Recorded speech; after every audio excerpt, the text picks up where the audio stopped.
On the 5th of August, this very year, actually just a few days from now, my beloved brother and friend, Omoyole Sowore, even though I've never met him one-on-one, he is planning to lead a massive nationwide protest against the establishment in Nigeria because he believes that Nigeria has collapsed. Nigeria has failed.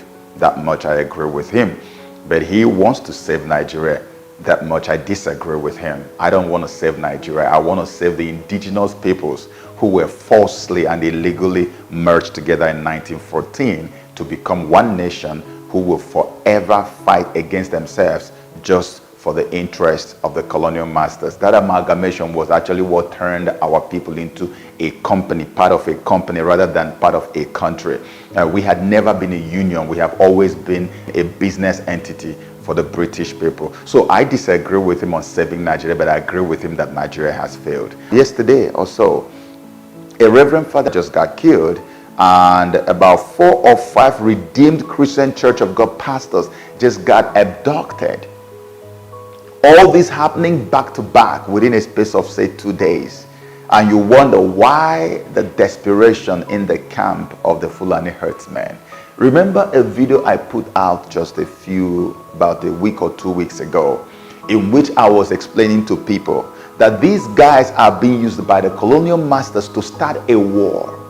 They want to start a war so that the moment they draw us into a war, the British military will land in Nigeria in the guise that they are coming to keep peace, and they will now go behind these herdsmen and use them to cement the broken pieces of Nigeria. Because right now Nigeria has broken, Nigeria has fallen apart.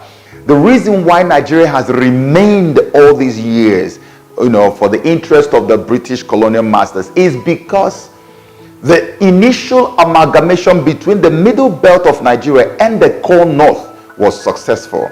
Everybody knew that even if the Yorubas wanted to leave Nigeria and middle belt still remained with the north, it would still not have been possible. If the Biafrans wanted to leave and the middle belt is still with the north, it would still not have been possible. They were the big elephant in the room. They were the people we've been praying for all our lives to make sure that they pull themselves away from the core north. What we have been waiting for is the day that the middle belt will say, we are no longer part of the Northern Elders Forum, we are no longer part of the Arewa Consultative Forum, which is from the north. The day they will say that, all of us have been expecting that, the day they say that, we know Nigeria has collapsed. And guess what? It has finally happened.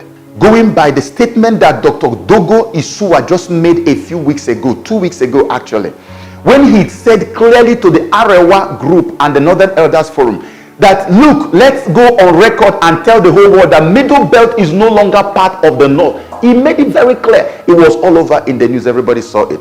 And it is at the same time that Abdul Salami Abubakar was organizing a security summit where he wanted the sociocultural organizations to attend, and he also invited Miyetti Allah and another unknown Fulani organization to attend. In other words, Abdul Salami Abubakar is trying to tell us that Miyetti Allah is on the same pedestal, on the same level with our revered sociocultural organization, which is actually agreeing with what Garba Shehu, Buhari's spokesman, said some weeks ago, that Miyetti Allah is the same thing as all the other sociocultural organizations in Nigeria. So when our people saw what Abdul Salami Abubakar had done by inviting Miyetti Allah to have a meeting with them, they rejected it. These things have never happened before in the history of Nigeria. The reason why Abdul Salami is organizing that summit is to see how they can find a way to pull middle belt back again. His interest is not even in the Oduduwa guys. His interest is not in Ohanese people. It is because of the middle belt that pulled out, because that is the thing that actually spells doom for the One Nigeria project.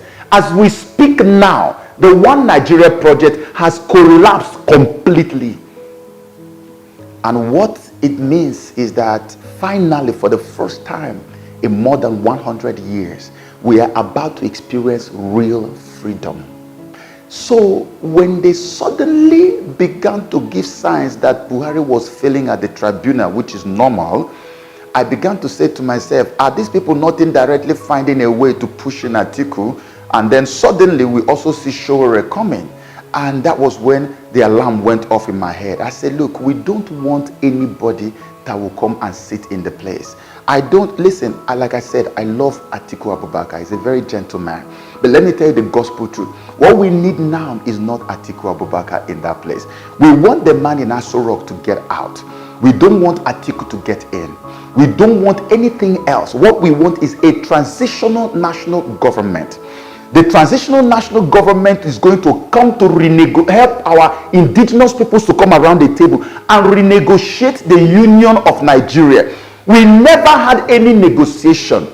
Remember, they told us that we were in amalgamation, and the amalgamation lasted 100 years by the time we got into 1st of January 2014.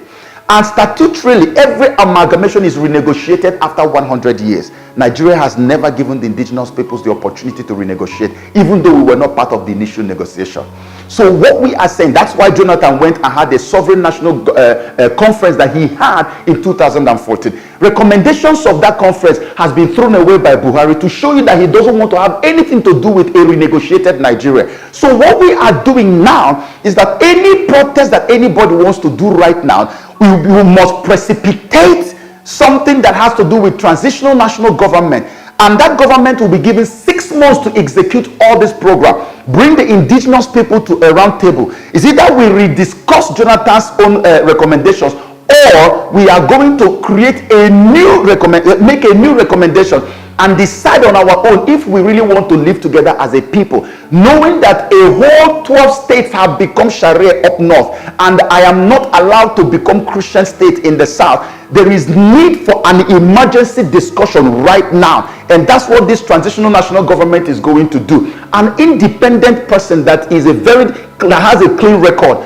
is selected or chosen by the elders of Nigeria that will come and sit in Abuja for 6 months and handle this matter. If Atiku Abubakar needs Nigeria to pay him for the money he spent during the election, we will mandate the Nigerian government to raise money and pay him for that. We don't need any representative, any other government in that place. All we need is that transitional government. And after we have had all the meetings, the people can now have a referendum and decide whether they want to go or not, whether they want to live together or they don't want to live together. And so my conclusion on Sowore's protest is this. If Sowore's aim is to bring about a transitional national government, if that protest lasts 1 week or 2 weeks, before it ends, you are going to see me personally as part of that protest. Even though I believe that Sowore is an asset of the European and British intelligence agencies, I do not want to throw it away completely, because people have to vent one way or the other. If Sowore does not have this in the back of his mind, that whatever he does is to bring about a transitional national government, then anything he is doing is fake and will always be fake. And I want you who are working with him now to ask him this question. And if he gets this video, let him come and tell Nigerians what is the end result. It's not just to save Nigeria. If you want to save Nigeria, you will destroy the amalgamated unit. That's the only way to save Nigeria. If this is what Sowore is going to have as his aim, mark my words, before that protest is over, Joseph Okechukwu is going to be on the front line with you guys, and we are going to bring about the lasting freedom that our people need the most. But if you hear anybody shouting "One Nigeria" for you, run as fast as you can. And if Sowore's protest is about one Nigeria, to save one Nigeria, I want you to run as fast as you can. This is not what we need now. God has given us our victory, and we cannot afford to have any unnecessary, unwarranted interruption in the movement that we are having now towards our freedom, which we have been looking for so long.